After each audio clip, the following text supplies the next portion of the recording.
Nama kan Nurfariza binti Ahmad, berumur 42 tahun, seorang suri rumah. Kak dah menggunakan Zafisha hampir 3 tahun lah. Sebelum ni kulit muka Kak kusam.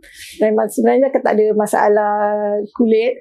Dan sebelum ni Kak pernah guna produk lain yang produk pengelupasan. Jadi mungkin sebab tu dia punya muka Kak akan naik jeragat. Dan Kak kena cari yang untuk solusi untuk hilangkan jeragat tu lah. Pada jeragat yang dah hampir nampak lah masa tu. Dah sebab yang paling utama je lah, kita umur dah makin muda kan, makin tua kan, sebenarnya dia punya kulit muka kita, jadi kita tak nak lah terlampau kusam sangat gitu kan. Kena, sebab muka kita ni lebih orang akan tengok je gitu kan. Pada Kak memang nak sangat cuba untuk kulit kusam dan jeragat. Yang paling pada Kak produk Zafisha ni pada Kak lengkap daripada pencuci, punya serum, moisturizer, semua. And then dia senang lah pada Kak, senang dan mesra wuduk lah. Alhamdulillah.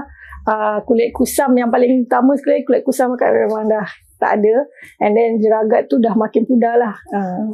Memang ada lah suami yang utama saya tegur, dia dengan anak-anak. And this yang paling ramai tegur family lah, saudara-saudara semua. Dia tegur nampak kulit muka lebih nampak segar, lebih flawless gitu kan. Sebab kusam kan, sebelum ni kusam ni muka kita nampak lagi tua daripada usia kita kan. Foundation memang setiap kali mandi pagi, malam, setiap kali nak semayang tu Akak akan apply. Memang kena apply. Kalau tak terasa macam tak complete lah tu. Memang sebelum ni memang Akak beli untuk diri sendiri. And then bila ada promosi apa-apa Akak akan beli promo yang banyak sekali. And then sebelum ni memang Akak akan belikan untuk arwah mak ibu, sebab dia yang pakai tu. And then kadang-kadang bila ada, yelah tak tahu hati macam mana, memang Akak akan bagi adik ipar try lah untuk diorang rasa sendiri. And then kadang-kadang bagi stok juga, kadang-kadang bagi diorang rasa sendiri kan. Yang first kali arwah ibu dululah, sebab bila Akak pakai tu dia yang perkenalkan. Dia yang tegur dulu masa tu, memang kulit muka nampak lebih glowing. Dan yang jeragat tu lah Akak cakap itu kan. Lepas tu yang tu lah Akak cakap sebelum ni family, saudara mara dengan ipar dua semua tegur lah kan. Dia kata muka tu nampak lebih tak adalah macam kusam. And then yelah umur tak banyak lagi, tapi muka nampak lagi tua kan. Dia orang lah yang banyak tu perasan. Yang pasti 10 bintang.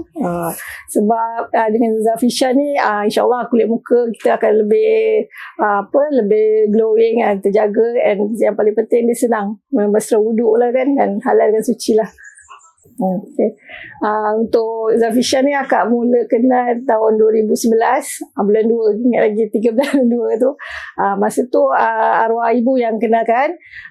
Dia pakai dulu masa foundation saja baru keluar. And then PKP tak jumpa dia.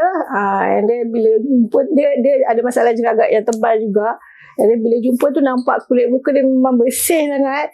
Dia tanya dengan dia pakai apa. Dia tunjuklah ni dia pakai foundation ni dengan masa tu dengan sabun saja. Masa tu dia pakai. Dia cubalah tanya dengan seller ni beli. Cakap boleh lah. Cuba Akak start cuba masa tu package Ruby. Serum dengan foundation. Dan Akak tambah beauty soap dengan moisturizer. And then terus jadi, bila pakai tu terus jadi dealer terus ya tu. Jangan ragu-ragu untuk guna Zafisha, sebab insyaAllah dengan Zafisha ni masalah kulit kita akan selesai. Yang paling penting lah dia halal dan suci. And then dia senang, ringkas untuk mak-mak macam saya yang duduk rumah ni yang memang banyak kerja tu. Terima kasih Zafisha kerana mengubah hidup saya.